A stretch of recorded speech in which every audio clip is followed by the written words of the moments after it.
Very pleased to be part of March Madness and the NCAA tournament again, 4 years in a row now. Pretty close destination with Omaha being driving. I've never driven it, but I'm sure people have and can and will. Was it 5 hours? Yes, sir. 4.5? Even better. So, get an opportunity to go up there and play Indiana, a storied program, a program that's won national championships by the handful, and should be a great opportunity.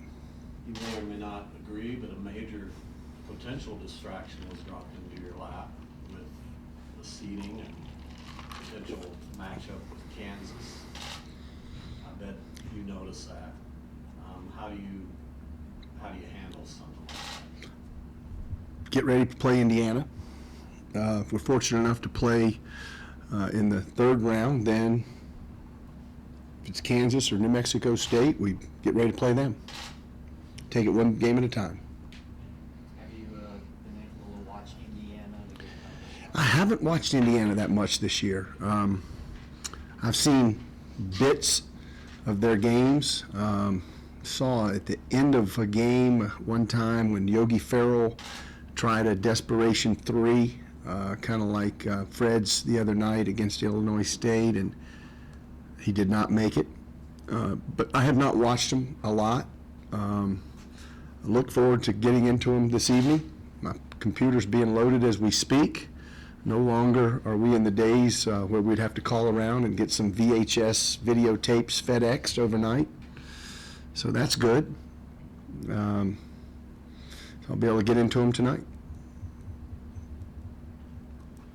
7th seed doesn't seem commensurate with the season that you had. Is that disappointing?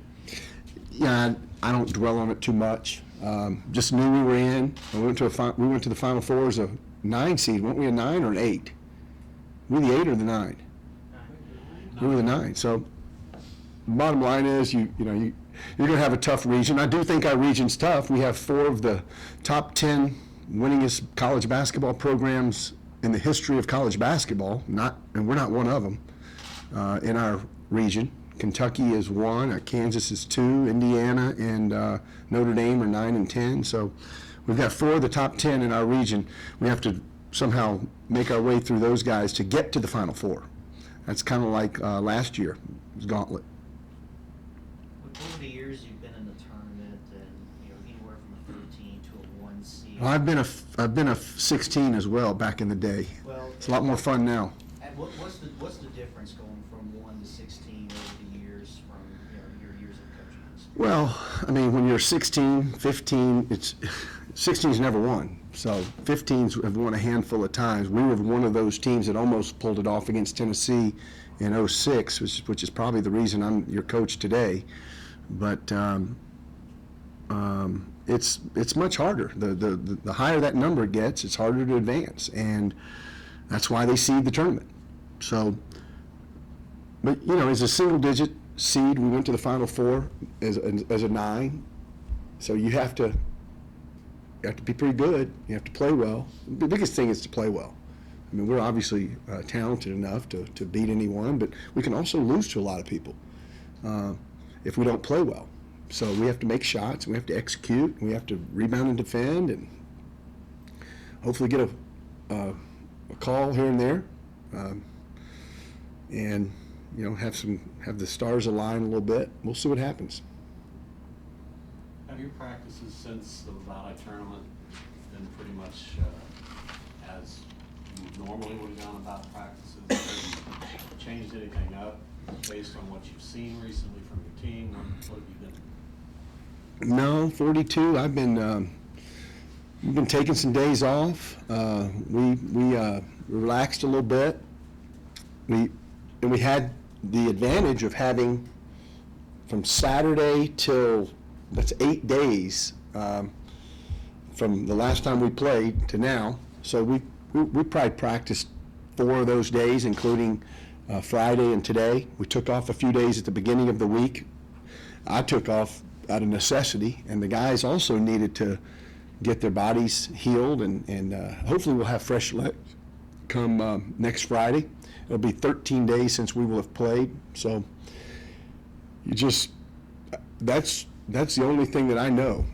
James and I talked about that on his podcast. The Big South and the Missouri Valley both have their tournaments the first weekend of championship week as opposed to the last weekend, so it's all I've ever known, and I just use it as a positive. When you've gone through just the repetition of a game every 2 to 3 days, and now it's going to be 13 days before you play your next game, just how do you make that adjustment? Well, we scrimmaged today in 4-minute segments like a game. We didn't go 40 minutes, but part of our practice, part of the live segment was game-like. And we did enough conditioning, so I hope that we can stay in great shape.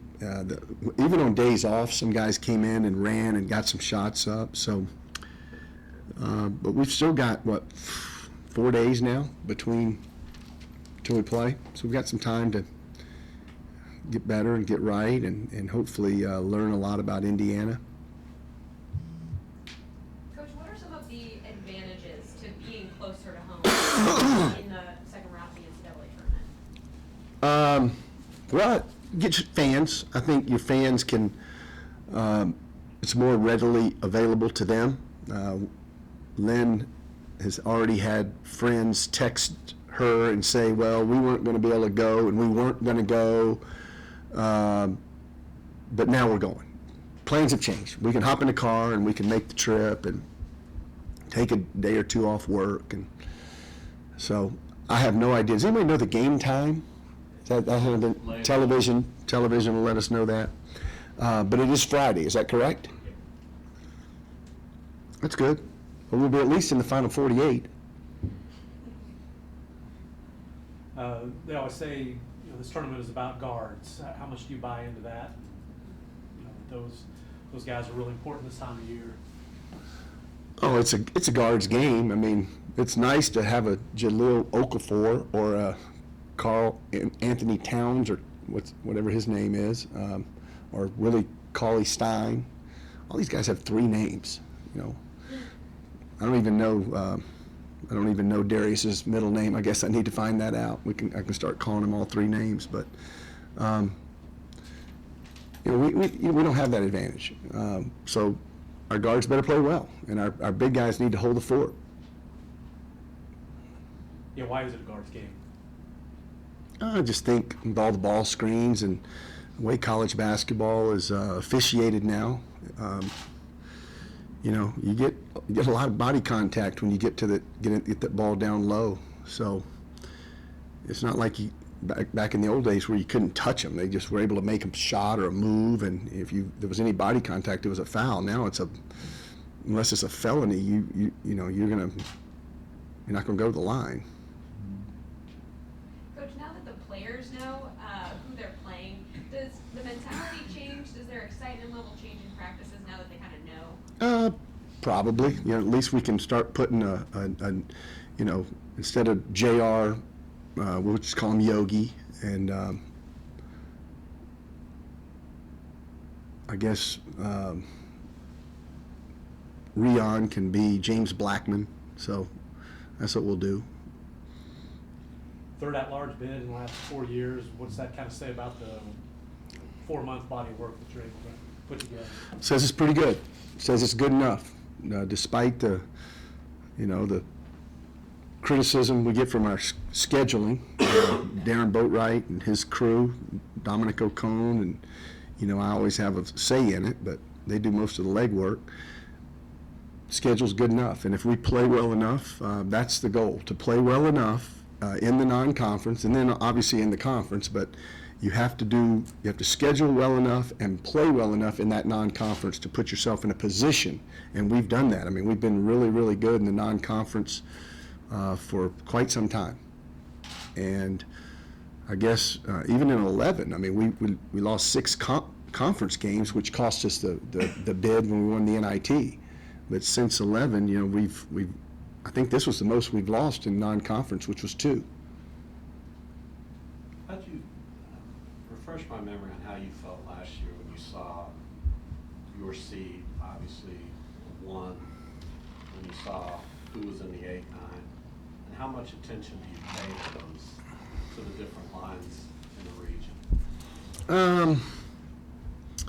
Did your heart sink last year when you saw? Well, I knew that Kentucky was not an 8 seed. When I looked at, okay, we're playing Cal Poly, felt pretty good about that one, but I mean, I knew Kentucky was not an 8 seed, and I knew Kentucky, even if we were able to get to the third round, was going to be a tough game, more like a Sweet 16 game or an Elite 8 game, which Cal referred to it as after the game.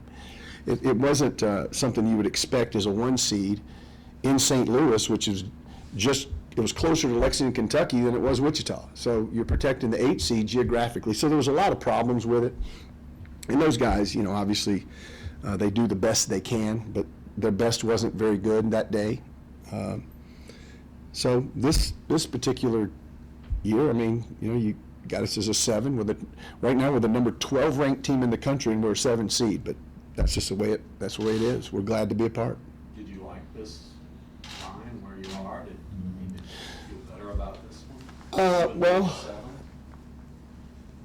I mean, we're not a 1 seed this year, so I don't have really any grounds to stand on. If I don't like it, it doesn't matter. I mean, they don't really call me and ask me my opinion. I know you're asking me, but that doesn't matter either.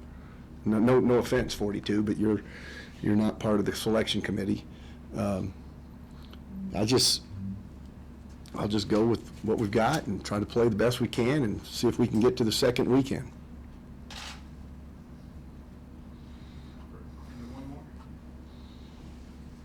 A lot of guys were banged up in the conference tournament. What's the health of your team right now, your starters? Takell's a little banged up. His hip is a little sore. He landed on it in the game against Illinois State, and then he landed on it again in practice today. So he's a little banged up. Other than that, I don't think anybody has any problems that are going to keep him from performing.